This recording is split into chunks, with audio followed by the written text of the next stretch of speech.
Hi guys, पुजारी coaching क्लासेसमध्ये मी पुन्हा एकदा आपलं सहर्ष स्वागत करतो आहे. काल आपण एंड केला होता टाईप्स ऑफ युनिट सेलपाशी. तर त्या युनिट सेलचे 4 टाईप्स होते जे अजूनही आपल्या लक्षात असतील. त्यातला पहिला टाईप होता simple or primitive unit cell. पहिला टाईप होता त्यातला simple and or primitive unit cell. त्यानंतर आपला सेकंड त्यातला पॉईंट होता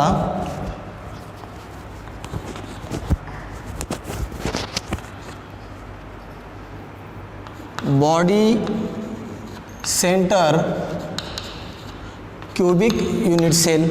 आणि त्यानंतर थर्डही आपण बघितला होता face centre cubic unit cell. आणि लास्ट होता base centre cubic unit cell. Simple or primitive cubic unit cell, body centre cubic unit cell, face centred unit cell, body centre unit cell. तर आता या प्रिमिटिव्हमध्ये आपण काय अभ्यासलं होतं की फक्त आपल्या क्यूबिक युनिट सेलच्या जे काही 8 कॉर्नर्स असतील, constituent particles are present at the ends or corners only. जे काही आपल्या क्यूबचे कॉर्नर्स होते, जो एक आपण युनिट सेल कन्सिडर केला होता, त्याचे जे काही नंबर ऑफ कॉर्नर्स होते त्या फक्त कॉर्नर्सलाच हे कन्स्टिट्युएंट पार्टिकल अवेलेबल होते, प्रेझेंट होते. आता ह्या क्यूबला कॉर्नर किती होते? 8 कॉर्नर. तर याच्यावरती पार्टिकल किती झालेत मग आपले?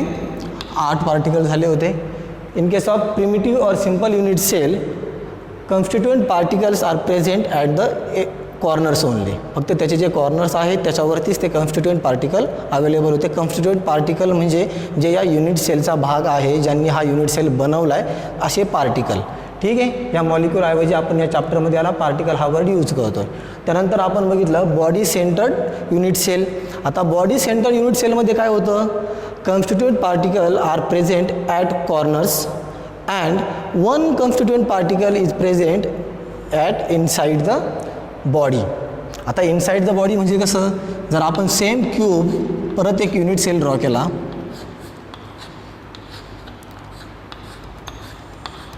काय सांगितलं मी? Constituent particles are present at the corners at each corner. Each corners, how many corners present here? 8 corners. 5, 6, 7, 8. And also one particle is present inside the body or the center of the body. Inside the body or center of the body. ठीक है. Suppose it is our this unit. Suppose this is our cubic unit and they here. Let's see here. 1, 2, 3, 4, 5, 6, 7, 8. These are the 8 corners of this unit cell and one particle is inside the body. ही जी काही duster असेल, हा जो cubic unit sale आपल्याकडे आहे याच्या सेंटरला, म्हणजे या फेसवरती का? तर नाही, ह्या फेसवरती नाही, ह्या दोन्हींच्याही सेंटरला म्हणजे बॉडीच्या इनसाइड, बॉडीच्या पूर्ण एकदम एक्झॅक्ट सेंटरला तो ऑब्जेक्ट आहे. तो याच्या फेसवरती नाही आहे, तो बॉडीच्या आतमध्ये आहे, सेंटरला त्याचं लोकेशन आहे. ठीक आहे. त्यानंतर आपण थर्ड बघितला फेस सेंटर्ड. फेस सेंटर्डमध्ये काय झालं होतं? Constituent particles are present at each corner and each face of the unit cell. Constituent particle हे जे काही होते त्या आपल्या युनिट सेलच्या प्रत्येक कॉर्नरवरतीही होते, त्याचबरोबर प्रत्येक फेसवरतीही होते. जे मी आत्ताच बोलून सांगितलं तुम्हाला की काय, हे जे आहेत हे corner, total number of corner of this cubic unit cell 8 corners. आणि या 8 कॉर्नर नंतर जे पुढं जात आहे त्यात काय आहे? फेस.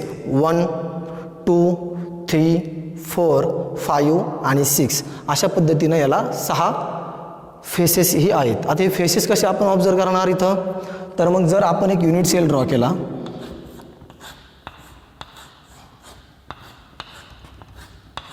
त्याच्या ईच कॉर्नरला एक एक ॲटम आणि त्याचबरोबर त्याच्या प्रत्येक फेसवरती आपण जर या क्यूबचा विचार केला तर टोटल नंबर ऑफ फेसेस किती आहेत याच्यावरती? तर टोटल नंबर ऑफ फेसेस आहेत याला 6. कसे? 1 हा एक तुम्हाला दिसतोय, याच्या बॅक साईडचा 2. त्यानंतर हा एक दिसतोय 3, याच्या अपोजिट साईडचा 4. टॉपचा 5 आणि बॉटमचा 6 अशा पद्धतीने याला टोटल नंबर ऑफ फेसेस किती आहेत तर 6 आहेत. मग याच्याही या प्रत्येक फेसवरती हा एक असेल तर याच्या समोरच्या फेसवरती एक, इथं एक असेल तर याच्या खालच्या फेसवरती एक, फ्रंटच्या फेसवरती एक आणि बॅकच्या फेसवरती एक, अशी याला टोटल किती ॲटम झालेत मग 8 ॲटम कॉर्नरचे आणि 6 ॲटम त्याच्या फेसचे, असे टोटल नंबर ऑफ ॲटम किती झाले इथं 14 झाले होते. ठीक आहे. त्यानंतर आता आपल्याला बघायचं हा last base centred cubic unit cell. Base सेंटर्डमध्ये काय असतं आहे, बेस सेंटर्डमध्ये सेम तसाच पॅटर्न असतो, थोडाफार डिफरन्स आहे त्याच्यामध्ये. Constituent particles are present at each corner and opposite faces. म्हणजेच काय, जसं इथं प्रत्येक फेसवरती कॉन्स्टिट्युएंट पार्टिकल होता तर तेच या कंडिशनमध्ये चेंज होऊन फक्त जे काय अपोजिट साईडचे फेसेस असतील त्याच्यावरतीच तो कॉन्स्टिट्युएंट पार्टिकल अवेलेबल होता. सपोज जर एक क्यूब आपण आता कन्सिडर केला आणि त्या क्यूबच्या 8ही कॉर्नरला 8 ॲटम अवेलेबल आहेत आणि तेच बॉडी सेंटरमध्ये होतं आहे काय की त्याच्या बॉडीचा जो काही एंड आहे त्याच्या फक्त बेस सेंटरला त्याच्या फक्त जे अपोजिटचे फेसेस आहेत त्यांच्यावरतीच ॲटम अवेलेबल असं. सपोज मी जर हा फेस कन्सिडर केला तर ह्या फेसवरती एक ॲटम आणि याच्या बॅक साईडच्या फेसवरती एक ॲटम, त्याच्या अपोजिट फेसवरतीच. जर ह्या फेसवरती ॲटम कन्सिडर केला तर त्याच्या बॉटमवरतीच असेल अपोजिट फेस, ह्या साईडला केला तर इकडच्या बाजूने तो ॲटम अवेलेबल असेल. म्हणजे काय, जर टॉपला घेतला तर बॉटमला ॲटम असेल, अशा वेळेस टॉप आणि बॉटमला ॲटम असेल तर उरलेल्या 4 फेसेसवरती ॲटम अवेलेबल नसणार आहे. म्हणजे याच्यामध्ये किती ॲटम येतील टोटल 8 + 2 ॲटम आपल्याला पाहायला मिळतील. बाकीच्या 4 फेसेसवरती ॲटम आपल्याला बघायला मिळणार नाही आहेत. ठीक आहे. तर आपण यानंतर आता पुढे जाऊया क्रिस्टल सिस्टमकडं. नेक्स्ट पॉईंट आहे आपला crystal system.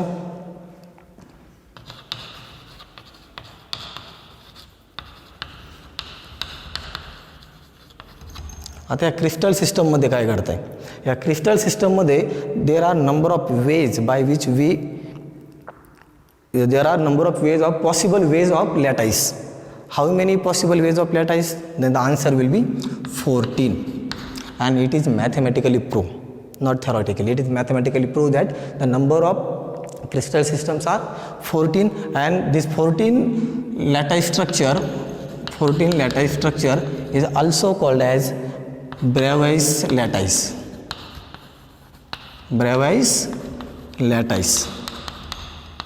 and it is also called as 14 type of unit cells. 14 type of unit cell. Total number of unit cells किती पद्धतीने आपण ते लॅटाईसचं स्ट्रक्चर करू शकतो तर ते आन्सर काय आहे 14 आहे. 14 वेगवेगळ्या प्रकारे आपण लॅटाईस तयार करू शकतो. काल आपण शिकलो की लॅटाईस म्हणजे काय. लॅटाईस म्हणजे काय, एखादा ऑब्जेक्ट नसून लॅटाईस म्हणजे काय की त्या मॉलिक्यूलची अरेंजमेंट कोणत्या पद्धतीने केली आहे त्या अरेंजमेंटला आपण लॅटाईस म्हणतोय. तर total number of possible ways किती आहेत लॅटाईसचे तर ते 14 आहेत, आणि ते 14लाच काय म्हटलं जातं आहे ब्रेवाइस लॅटाईस असंही म्हटलं जातं किंवा त्यांनाच 14 युनिट सेल असंही संबोधलं जातं. ठीक आहे. तर त्यानंतर आपल्याकडं बेसिक क्रिस्टल तयार झाले. आता हे आपण काल शिकलो. सगळ्यात सुरुवातीला काय आलं आहे आपल्याकडं पार्टिकल होता, त्या पार्टिकलपासून क्रिस्टल बनलेत आणि क्रिस्टलपासून सबस्टन्स बनला आहे. पण हा क्रिस्टल बनण्यासाठी युनिट सेलचा कार्यभाग हा महत्त्वाचा होता. मग हे 14 प्रकारचे युनिट सेल बनवू शकतात. त्यानंतर क्रिस्टलही बनले. मग हे क्रिस्टल किती प्रकारचे बनले तर there are 7 types of crystal. How many types 7 crystal. क्रिस्टलचा शेप जो काय आहे तो 7 प्रकारामध्ये विभागला गेला. त्या 7 प्रकारामध्ये सगळ्यात जास्त ज्याचा आपल्याला स्टडी करायचा आहे किंवा मॅक्झिमम वेटेज 95% वेटेज त्याच्यामध्ये कशाला आहेत तर त्या क्युबिक टाईपच्या क्रिस्टलला आहे. बाकीचेही अजून 6 क्रिस्टल आहेत, पण त्या 6 क्रिस्टलवरती आपल्याला जास्त विचार करायचा नाही आहे. आपला मेन फोकस कशावरती असेल तर फक्त क्युबिक टाईपच्या क्रिस्टलवरती असेल. तर ते 7 कोणते आहेत त्यातला फर्स्ट क्रिस्टल आहे क्युबिक क्रिस्टल. सेकंड क्रिस्टल आहे टेट्रागोनल क्रिस्टल. थर्ड आहे ऑर्थोरोम्बिक क्रिस्टल. फोर्थ आहे रोम्बोहेड्रल क्रिस्टल. फिफ्थ आहे मोनोक्लिनिक क्रिस्टल. 6 आहे ट्रायक्लिनिक क्रिस्टल आणि 7th आहे हेक्झागोनल क्रिस्टल. असे 7 प्रकारचे क्रिस्टल आपल्याकडं अवेलेबल आहेत. या 7पैकी आपल्याला मॅक्झिमम वेटेज कशाला द्यायचं, या 7पैकी आपल्याला मॅक्झिमम वेटेज कशाला द्यायचं आहे तर क्युबिक क्रिस्टलला द्यायचं आहे. कारण आपल्याला सगळ्यात जास्त स्टडी 95% स्टडी हा क्युबिक क्रिस्टलचा करायचा आहे. बाकीच्या क्रिस्टलवरती आपल्याला जास्त लक्ष द्यायचं नाही आहे. ठीक आहे, 7 क्रिस्टल लक्षात आलेत. Cubic crystal, tetragonal crystal, orthorhombic crystal, rhombohedral, monoclinic, triclinic and hexagonal crystal. हे 7 प्रकारचे क्रिस्टल आपल्याकडे आहेत. त्यापैकी आपल्याला लक्ष कशावरती द्यायचे फक्त या क्युबिक क्रिस्टलवरती, कारण मॅक्झिमम वेटेज या क्युबिक क्रिस्टललाच आहे. ठीक आहे, तर जायचं मग या क्युबिक क्रिस्टलकडं. जे आपण 14 क्रिस्टल बघितले ना ते 14 यांच्यामध्ये डिवाईड झाले होते. 14 वेज जे आपण लॅटाईसचे बघितले ते हे 14 यांच्यामध्ये डिवाईड झाले होते. तर त्या 14पैकी या क्युबिक क्रिस्टलमध्ये 3 वेज आहे. 3 वेजनं लॅटाईस आपल्याला फॉर्म होऊ शकतो. तर ते 3 क्रिस्टल कोणते आहेत त्यातला पहिला क्रिस्टल परत एकदा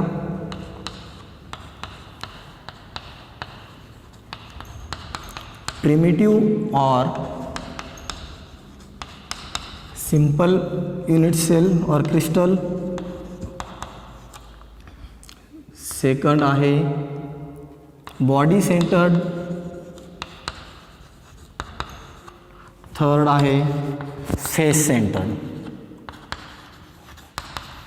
लक्षात ठेवायचं आहे किती आहेत आपल्याकडे, हे 3च आहेत. क्युबिकमध्ये आपल्याला चौथा बेस सेंटर जो आपण शेवटचा बघितला तो आपल्याला याच्यामध्ये बघायला मिळणार नाही आहे. आपल्याला या 3चाच स्टडी क्युबिकच्या अंडर आहे, चौथा क्युबिकच्या अंडर येत नाही आहे. लक्षात राहिलं पाहिजे. घाईघाईत आपण क्युबिकच्या अंडरही 4 इंची नावं टाकून मोकळे होतो. तर क्युबिकच्या अंडर किती क्रिस्टल आहेत, हे 3च क्रिस्टल आहेत.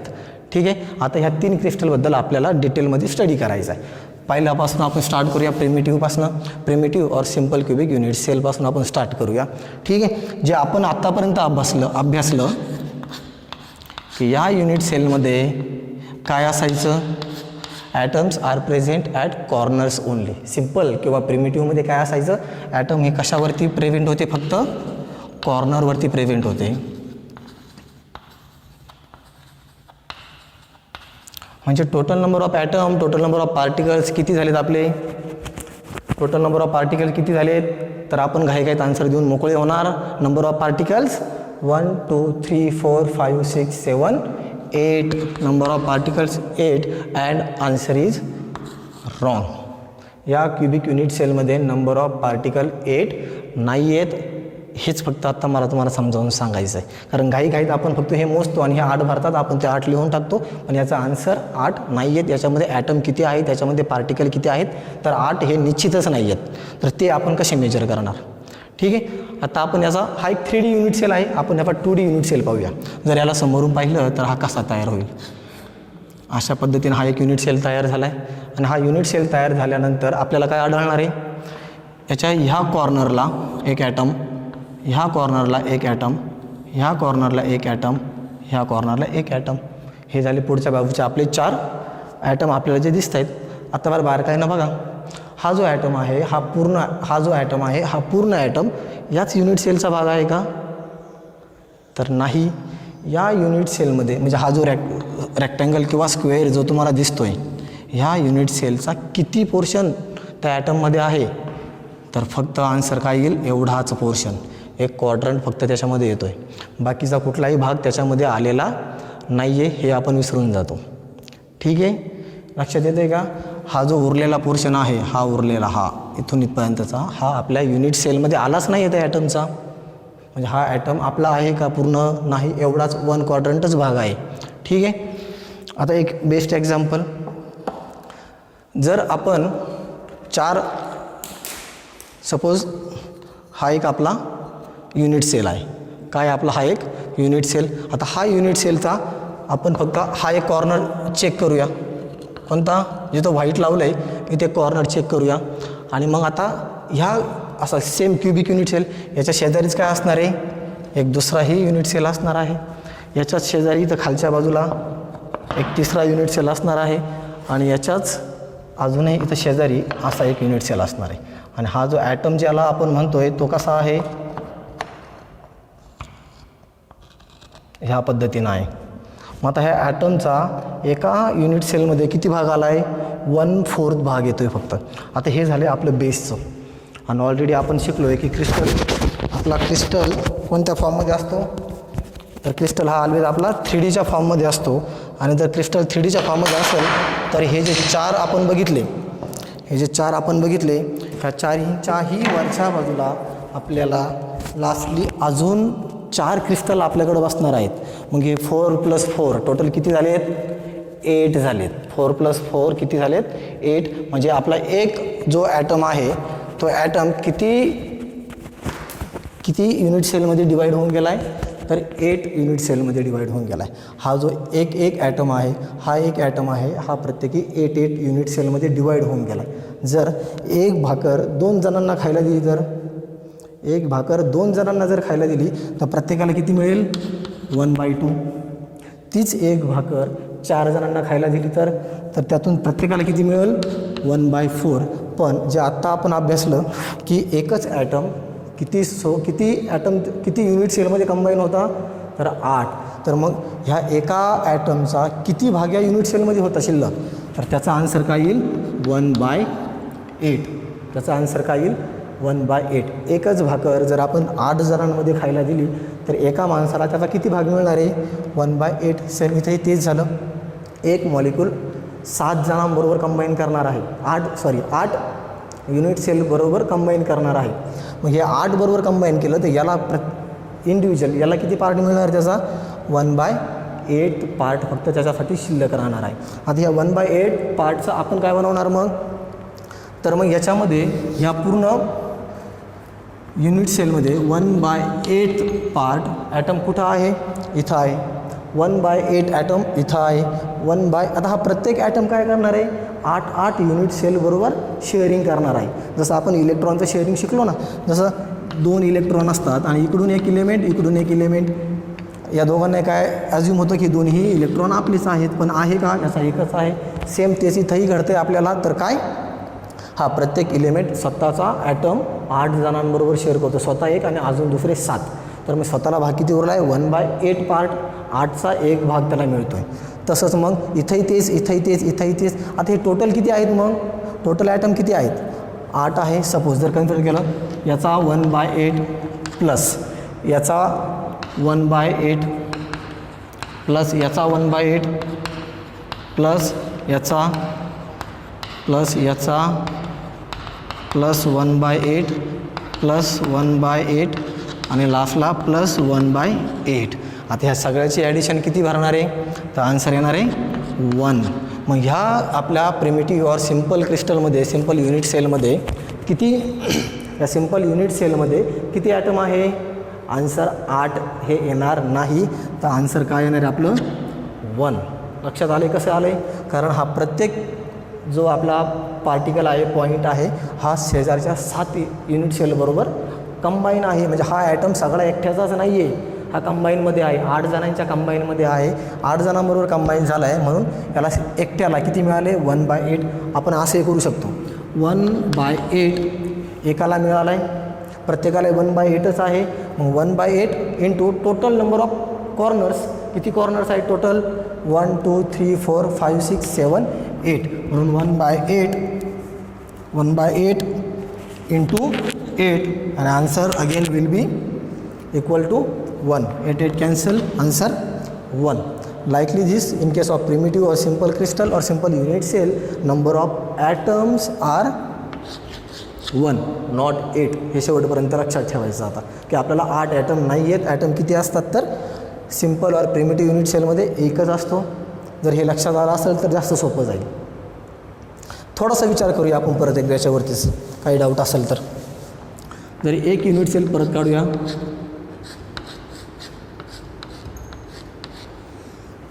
आपल्या मनानुसार हा आपला आहे एक युनिट सेल, पण याच्यामध्ये काय असतं, आपल्याला या क्रिस्टलमध्ये 3D स्ट्रक्चर असते.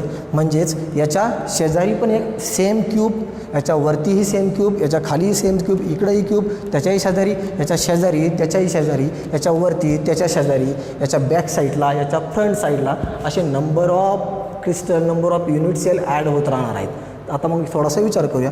हा एक इथं आपला बनला आहे, जर सेम तसंच झालं तर काय होईल बघा. याच्या शेजारचा काढतोय आता आपण.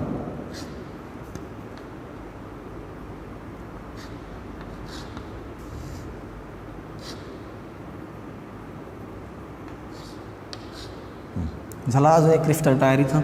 सेम तसाच अजून एक क्रिस्टल, अजून एक युनिट सेल तयार झाला. आता बघा हा ॲटम काय झाला आहे, इथं शेअरिंगमध्ये आहे. असा आहे हा ॲटम, बॉडीच्या आतमध्ये नाही आहे, त्याच्या कॉर्नरवरती आहे. कॉर्नरवरती आहे म्हणजे त्यांनी याच्याबरोबर ही शेअरिंग केली आहे. आता जसं ही एक जोडी आहे आपल्या युनिट सेलची, तशीच बॅक साईडला एक जोडी, सेम जोडी याच्या बॅक साईडला जर गेली तर काय होईल, हा युनिट सेल किती जणांबरोबर शेअर होईल मग 1 2, बॅक साईडचे 3 4. आणि जर याच्यावरतीही असे किती बसू शकतात परत, इथं बघा आत्ता परत मग सेम डायरेक्शनने इथं काय होईल, याच्याही वरती आपल्याला एक एक युनिट सेल पाहायला मिळेल. मग आता काय होईल, आता मात्र शेअरिंग किती सोबत झाली आहे ही, याच्याही बेसचा बघा. ह्या खालचे जे 2 क्रिस्टल होते, जे युनिट सेल होते त्यांच्या टॉप भागात, आणि जे वरचे 2 आहेत त्यांच्या बॉटम भागात, हे झाले पुढच्या बाजूचे 4. आणि असे सेम मागच्याही बाजूला 4 युनिट सेल असेल. असे टोटल किती झालेत, 8 युनिट सेल. म्हणजे आपला एक ॲटम, एक पार्टिकल, एक ऑब्जेक्ट किती यांच्यासोबत शेअर झाला आहे, टोटल 8 जणांसोबत. मग त्याच्या एका युनिट सेलला किती पार्ट मिळणार होता, 1/8. ठीक आहे, असं वाटतं की आता लक्षात आलं असेल, कारण हा बॅक साईडचा ॲटम दिसतोय, खाली 2 वर 2 आणि सेम बॅक साईडला 4 असतील. टोटल 8 युनिट सेलवरती तो कंबाईन झालेला असतो. ठीक आहे, तर मग प्रिमिटिव्ह सिम्पल क्रिस्टलमध्ये किती बसलेत आपले, आन्सर काय आले 1. किती ॲटम आहे त्यांच्यामध्ये, तर आन्सर आहे 1. त्यानंतर आता आपण सेकंड बघूया. सेकंड कोणता सांगितला होता तुम्हाला, सेकंड आहे body centre cubic unit cell. आता body centred cubic unit cell, already we have discuss about this body centre. In case of body centred cubic cell, what happen, constituent particles are present at each corner. Each corner means what, 1 2 3 4 5 6 7 8, and constituent particles are present at each corner, and one particle is at inside the body. ह्या बॉडीच्या पूर्ण आतमध्ये देखील एक constituent particle आहे. बॉडीच्या आतमध्ये, जे आधी सांगितलं ना आपण, या डफ्टरच्या एकदम आतमध्ये आहे, जो कुठल्याही बाहेरच्या बाजूला नाही आहे.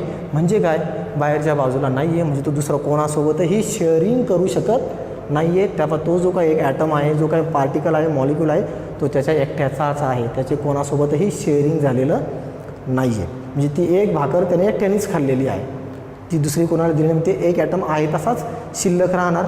तर मग याच्यामध्ये जर आपल्याला मेजरमेंट करायचे असेल की याचे युनिट सेल किती भरणार आहेत, किंवा सॉरी याचे नंबर ऑफ ॲटम्स किती भरणार आहेत, तर ते कसं करणार. परत सेम हे जे कॉर्नरचे ॲटम आहेत, जे आपण ऑलरेडी प्रिमिटिव्हमध्ये चेक केलं, कॉर्नरचे ॲटम काय झाले होते, कॉर्नरचे ॲटम शेअरिंगमध्ये गेले होते. प्रत्येक ॲटम हा 8 युनिट सेलसोबत शेअरिंगमध्ये होता. जर तो प्रत्येक ॲटम 8 युनिट सेलसोबत शेअरिंगमध्ये होता, तर एकाला किती मिळाला, एका ॲटमला मिळाला आहे 1/8 पार्ट ऑफ दॅट ॲटम. ठीक आहे, एका युनिट सेलला किती मिळाला आहे, 1/8 part of that atom into total number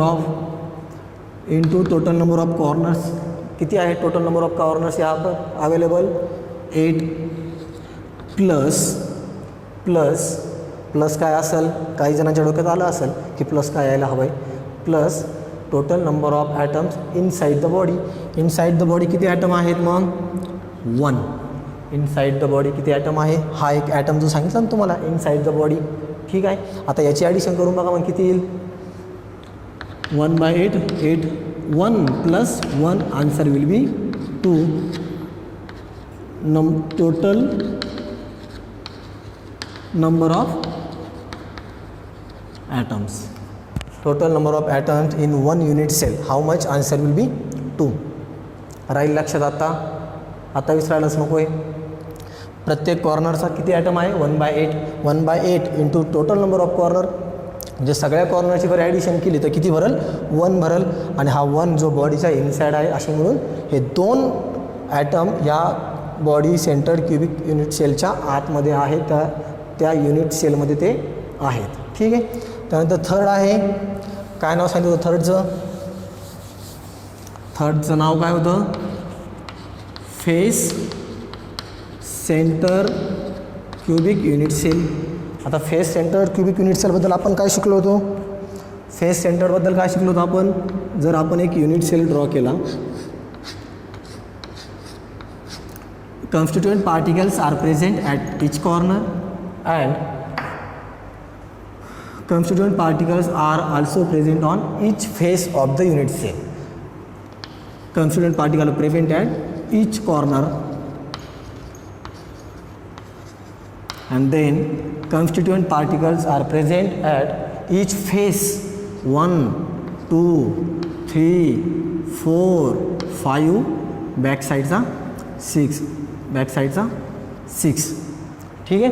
मग आता आपल्याला काय स्टडी करायचं, जे अगोदरही तुम्हाला सांगितलं होतं मी की या कन्स्टिट्यूएंट पार्टिकल्सचे काय करायचं होतं आपल्याला. आता फेसेससोबत आहे तो. सपोज हा एक आपण युनिट सेल कन्सिडर केला, याच्या 8ही कॉर्नरला 8 कन्स्टिट्यूएंट पार्टिकल्स आहेत. ठीक आहे. आता त्या 8बद्दल आपण ऑलरेडी डिस्कस केलं आहे की तो 8 म्हणजे पूर्ण 8 एलिमेंट नसून 8 ॲटम नसून किती असतात 1/8 × 8 किती 1/8 × 8 बरोबर आहे. प्लस काय असेल मग आता प्लस फेसवरती टोटल नंबर ऑफ फेसेस किती आहेत तर 6 आहेत. टोटल नंबर ऑफ फेसेस जरी 6 असतील किती आहे 6, पण जो फेसवरती ॲटम आहे, सपोज याच्या फेसवरती आपण एक ॲटम घेतला आहे फ्रंट बाजूला किंवा ह्या साईडला घेतला आहे, ह्या साईडला इथे एक ॲटम आहे, पण दुसरा क्युबिक युनिट सेल इथे येणार आहे. आता काय घडलं आहे, आता हे दोन्ही युनिट सेलसाठी हा इथला ॲटम काय झाला आहे कंबाईन झाला आहे. ह्या दोघांनी हा ॲटम शेअर केला आहे. आता दोघांमध्ये एक भाकर शेअर केली तर प्रत्येकाला किती मिळणार आहे 1/2. इथेही तेच घडतं आहे. दोघांमध्ये एक शेअरिंग केलं म्हणून प्रत्येकाला किती भाग मिळणार आहे फक्त 1/2 भाग मिळणार आहे. ठीक आहे. आणि जसं इथं आपण केलं आहे टोटल नंबर ऑफ कॉर्नर्स तेच सेम आता आपल्याला इथंही करायचं आहे. टोटल नंबर ऑफ फेसेस किती आहेत मग टोटल नंबर ऑफ फेसेस, जसं इथं केलं आपण 1/8 एका कॉर्नरचा टोटल नंबर ऑफ कॉर्नर 8, तसंच 1/2 जे आपण बघितलं जर एक आला तर तो काय होतो आहे त्याच्यासोबत शेअरिंगमध्ये जातो आहे. जो फेसवरती जर ॲटम आला तर तो शेअरिंगमध्ये जातो आहे, दोघांच्या शेअरिंगमध्ये, म्हणून 1/2 × total number of faces 6 × total number of faces 6. Then answer will be 1 + 3 and final answer 4 number of atoms in face centered cubic unit cell. Total number of atom, how much total number of atom 4, total atoms are 4. ठीक आहे. लक्षात आले. Simple cubic unit सेलमध्ये किती item होते 1, each कॉर्नरला एक असतो, परंतु तो एक ॲटम उरलेल्या शेजारच्या 7 जणांबरोबर शेअरिंगमध्ये असतो, म्हणून प्रत्येकाला किती भाग येतो 1/8 पार्ट. सेम तेच इथंही अप्लाय केलं आहे. आणि फेसवरती जर असेल किंवा आपण नोटमध्ये लिहूनही घेऊ शकतो, नोट म्हणून आपण ते लिहूनही घेऊ शकतो की जर आपला ॲटम जर कॉर्नरवरती असेल, कॉर्नरवरती जर ॲटम असेल तर त्याचा किती भाग असतो आपल्याला 1/8 पार्ट असतो. जर ॲटम आपल्या फेसवरती असेल तर फेसवरती असेल ॲटम तर त्याचा 1/2 पार्ट हा आपल्याला त्या पर्टिक्युलर एका युनिट सेलसाठी मिळत असतो. ठीक आहे. राहील लक्षात. तर हे आहे आपल्या क्युबिक युनिट सेलसाठीचं. सिम्पलसाठी 1, त्यानंतर बॉडी सेंटरसाठी 2 आणि लास्ट फेस सेंटरसाठी total number of atom inside the unit cell are 4. ठीक आहे. Now our last point of this lecture, relation between molar mass and density. Molar mass आणि डेन्सिटीमध्ये काय डिफरन्स आहे. ठीक आहे. पण त्या मोलार मास आणि डेन्सिटीच्या आधी आपल्याला आपल्या क्युबिक युनिट सेलबद्दल थोडीशी डाटा असणं गरजेचं आहे. जो आपला एक युनिट सेल आपण कन्सिडर केला तर ह्या युनिट सेलमध्ये काय घडतं, याच्या ज्या एज आहेत ना आत्ता, ह्या युनिट सेलच्या ज्या काही एज आपल्याकडं आहे, त्या एजला आपण इथं संबोधतो आहे ॲज अ कन्सिडर करतो ॲज अ ॲक्सिस म्हणून. काय कन्सिडर करतो ॲज अ ॲक्सिस. तर याची लेंथ जी असते एज लेंथ याला म्हटलं होतं. काय म्हटलं होतं? Edge length. तर ती असते आपण कन्सिडर केली ए, आणि हा क्यूब आहे म्हणजे सगळ्या लेंथ काय झाल्यात ए. ठीक आहे. आता आपण जर डायरेक्शन वेगवेगळे दिला तरी चालेल, ए बी सी. त्यानंतर याच्यामध्ये जे दोन अँगल असतात ते काय आहेत मग आता आपले अल्फा, बीटा आणि गॅमा. यांचे जे एज लेंथ आहेत त्या काय आहेत ए बी सी, आणि अँगल जे आहेत ते काय आहेत अल्फा, बीटा आणि गॅमा. ह्या एज लेंथलाच आपण काय कन्सिडर करतो ॲज अ ॲक्सिस म्हणूनही कन्सिडर करतो. यांना काय कन्सिडर करतो आपण ॲक्सिस. आता हा जर एक युनिट सेल आपल्याकडे असेल तर ह्या युनिट सेलमध्ये total number of mass of unit cell हे कसं आपण कॅल्क्युलेट करणार. तर mass of unit cell calculate करण्यासाठी त्यासाठी आपल्याला पहिल्यांदा काय हवं आहे, याच्या ज्या कॉर्नरवरती इलेमेंट असतात ना असे जे आपण अगोदर बघितले सगळ्या युनिट सेलमध्ये, तर या प्रत्येक इलेमेंटचं प्रत्येक पार्टिकलचं त्याचं स्वतःचं मास काय. तर काय कॅल्क्युलेट करावं लागतं आपल्याला सुरुवातीला. ए हा काय असतो ॲक्सिसची लेंथ. जर हा युनिट सेल आपण कन्सिडर केला तर याच्या ॲक्सिसची लेंथ ए झाली आहे, आणि याचं जर आपल्याला व्हॉल्यूम फाइंड आउट करायचं आहे तर व्हॉल्यूम म्हणजे काय असतं क्यूबचा. व्हॉल्यूम म्हणजे काय, ही झाली आपली ॲक्सिस लेंथ, आणि व्हॉल्यूम काय असेल मग साईड, आणि त्या साईडचा क्यूब म्हणजेच ए क्यूब. त्याचा व्हॉल्यूम काय असेल आपल्यासाठी ए क्यूब, आणि ॲक्सिसची लेंथ ही ए असेल.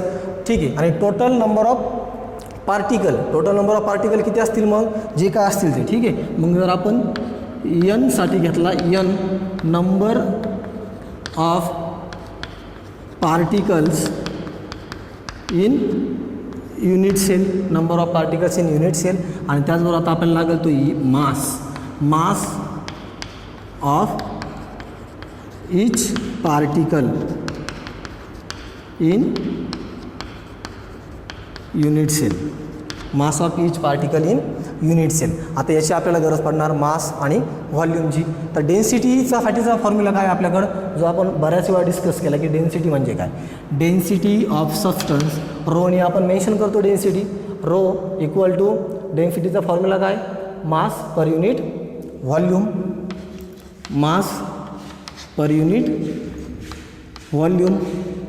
जर मास पर युनिट व्हॉल्यूम घेतलं आपण तर आता या mass of unit cell, total unit सेलचं मास आपण कसं कॅल्क्युलेट करणार आहे. युनिट सेलचं मास कॅल्क्युलेट करण्यासाठी आपल्याला हवं आहे mass of each particle, mass of each particle into number of particle, into number of particles upon volume. आता मास ऑफ इच पार्टिकल म्हणजे किती, इच पार्टिकलचा mass m into number of particle n upon volume. व्हॉल्यूमसाठी काय formula आहे आपल्याकडं, तर व्हॉल्यूमसाठी फॉर्म्युला आहे आपल्याकडं ए क्यूब, जो ऑलरेडी आपण डिस्कस केला आहे. ठीक आहे. मास डेन्सिटीसाठी density of substance equal to काय येणार आहे मग आपलं mass of each particle into number of particles upon volume of unit cell. ठीक आहे. तर आज थांबूया आपण इथं, आणि उद्या यापासूनच पुढं लेक्चर कंटिन्यू करूया. चला, धन्यवाद.